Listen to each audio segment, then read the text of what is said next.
శ్రీ కాళీమాత ఆశీస్సులతో జ్యోతిష్యం చెప్పబడును. స్త్రీ పురుషులకు ఎటువంటి సమస్యలకైనా 100% పరిష్కారం చూపబడును. ప్రేమ సమస్యలు, పెళ్లి సమస్యలు, భార్యాభర్తల సమస్యలు, శత్రు సమస్యలు, ధన సమస్యలు, స్త్రీ పురుష వశీకరణం, ఎటువంటి సమస్యకైనా గురువుగారు ఫోన్ ద్వారానే జ్యోతిష్యం చెప్పబడును. గురూజీ శివరామదాస స్వామి గారి ఫోన్ నంబర్ 9764639967. ఓం సాయిరామ్. సమర్థ సద్గురు సాయినాథ్ మహారాజ్కి జై. సాయిబాబా భక్తులందరూ కూడా నమస్కారం అండి. సాయినాథుని ఆశీస్సులతో అందరూ కూడా సుఖంగా, సంతోషంగా, అష్టైశ్వర్య, ఆరోగ్య అభివృద్ధితో ఉండాలని మనస్ఫూర్తిగా కోరుకుంటూ ఈరోజు ఈ వీడియోని మొదలు పెడుతున్నాను.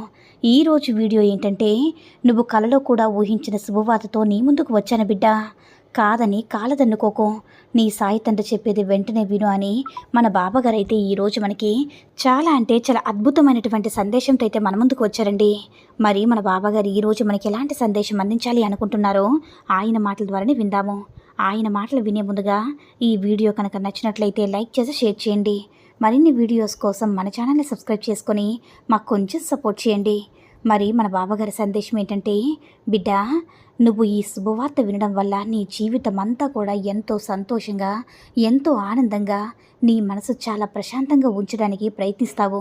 కాబట్టి ఈ శుభవార్త ఏమిటో తెలుసుకో తల్లి. నీ జీవితంలో నేనందిస్తున్నటువంటి శుభవార్త నీకు ఎంతో ఉపయోగకరంగా ఉంటుందమ్మా.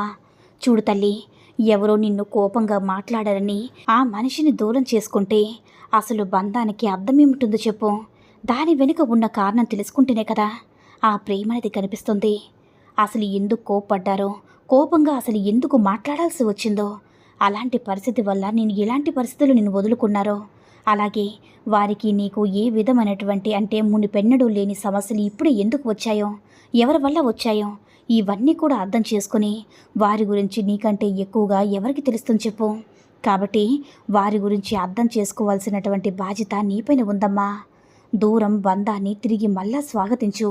ఆ బంధం వల్ల నీకు నీ జీవితంలో ఉన్నవారి అంటే నీ కుటుంబ సభ్యులకి ప్రతి ఒక్కరికి కూడా నీ మనసుకు అన్నీ కూడా అన్ని విధాలుగా సంతోషమవుతుంది. ఎందుకు చెప్తున్నానో అర్థం చేసుకో తల్లి. నీ తండ్రిగా చెప్తున్నటువంటి ఈ మాటని కొట్టిపారేయకుండా జాగ్రత్తగా ఒక్కసారి నిన్ను నువ్వే పరిశీలించుకొని ఆలోచించు తల్లి. ఎందుకంటే ఈ రోజుని ఏ బంధం కోసమైతే నువ్వు దూరం చేసుకున్నావో, ఏ బంధం కోసమైతే తహతలాడుతున్నావో, మళ్ళీ తిరిగి ఆ బంధాన్ని పొందేటటువంటి ప్రయత్నాలని అన్నీ కూడా విఫలమయ్యాయి.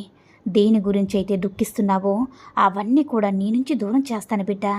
నీ దగ్గర ఎటువంటి బంధం కోసమైతే నువ్వు ఇంతలా పరితపిస్తున్నావో నేను అర్థం చేసుకుంటున్నాను. కాబట్టి నువ్వు మరలా మునుపెన్నట్టు కూడా ఎటువంటి సంతోషంతో బంధంతో ఉన్నావో అంత సంతోషంతో ఆ బంధాన్ని స్వాగతించు. నీ జీవితంలో కొత్త వెలుగులు పంచాలని నేను కూడా నిర్ణయించుకున్నాను. కాబట్టి నీ జీవితం మునుపెన్నట్టు కంటే ఎక్కువ ఆనందాన్ని ఇస్తాను తల్లి. ఈ శుభవార్తని జీవితంలో నువ్వు వినాలని, ఈ సందేశం నీకు ఎట్లాగైనా సరే వినిపించాలని ఈ సందేశం ద్వారా నీ ముందుకు వచ్చాను. కాబట్టి నువ్వు చూస్తున్నటువంటి ప్రతి ఒక్కటి కూడా నిజమని ఎప్పుడు కూడా నమ్మకూడదమ్మా. ఎందుకంటే కంటితో చూసినవన్నీ కూడా నిజాలను కూడా మనం మూర్ఖత్వం అవుతుంది. కాబట్టి జాగ్రత్తగా నువ్వు వారిని గుర్తించి, వారి ప్రేమను గుర్తించి, వారి గురించి నీకు అన్ని విధాలా తెలుసు కాబట్టి వారిని అర్థం చేసుకొని నువ్వు ఒకసారి చేసినటువంటి తప్పేంటో వారికి తెలియచేసి ఆ తప్పును మన్నించమని వేడుకొని చూడు. ఆ బంధంలో వచ్చేటటువంటి ఆనందం, ఆ ప్రేమ మరెవరూ కూడా నీకు పంచలేరు తల్లి. కాబట్టి ఆ బంధాన్ని నువ్వు ఆహ్వానించు. నీ జీవితంలో మునుపెన్నడూ కూడా లేనటువంటి సంతోషాన్ని తిరిగి మళ్ళా నువ్వు పొందాలని నీ బాబా ఎప్పటినుంచో నీ గురించి నువ్వు ప్రతిరోజు కూడా నువ్వు నా ముందు ప్రార్థిస్తున్నప్పటికీ కూడా నేను కూడా నీకు సహాయం చేయాలనిపిస్తున్నా కూడా కేవలం నువ్వు చేసుకున్నటువంటి పనుల వల్ల, నువ్వు పోగొట్టుకున్నటువంటి బంధం వల్ల మళ్ళా నువ్వు తిరిగి ఎలా ప్రసాదించాలో తెలియక తిరిగి మళ్ళా దాని ద్వారానే ప్రసాదించాలనేటువంటి ఆలోచనతో ఈరోజు ఈ సందేశాన్ని నీ ముందుకు తీసుకువచ్చాను తల్లి. కాబట్టి నీ మనసును నువ్వే నిర్మలంగా ఉంచుకొని ప్రశాంతంగా ఉంచు. ఇప్పటికే 2-1 సార్లు చెప్పాను తల్లి. ఇప్పటికైనా సరే ఆలోచించు. ఏ బంధాన్నైతే వదులుకున్నావో ఆ బంధాన్ని స్వాగతించు. నీ జీవితంలో నువ్వు చేస్తున్నటువంటి పెద్ద తప్పుని, ఇతరుల ముందు చేస్తున్నటువంటి తప్పును మళ్ళా సరిదిద్దుకొని ఆనందమయం చేసుకునేటటువంటి సమయం వచ్చింది తల్లి. ఈ రోజు నుంచి నీ జీవితం మళ్ళా సంతోషమయం చేసుకున్నందుకు ఇది ఒక్కటే దారి. కాబట్టి నేను చెప్పిన మాట ప్రకారం నీ బంధాన్ని దూరం చేసుకున్నావా, ఆ బంధాన్ని తిరిగి ఆహ్వానించు.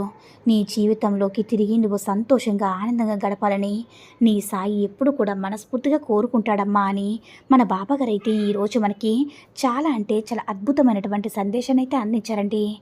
సాయి మహిమల ద్వారా వచ్చిన ఈ సందేశం మీ అందరికీ కూడా నచ్చిందని అనుకుంటున్నాను. ఈ వీడియో కనుక నచ్చినట్లయితే మరికొంతమంది సాయి భక్తులకు రీచ్ చేయాలా షేర్ చేసి లైక్ చేయండి. అలాగే మరిన్ని వీడియోస్ కోసం మన ఛానల్ని సబ్స్క్రైబ్ చేసుకొని మాకు కొంచెం సపోర్ట్ చేయండి. ధన్యవాదములు.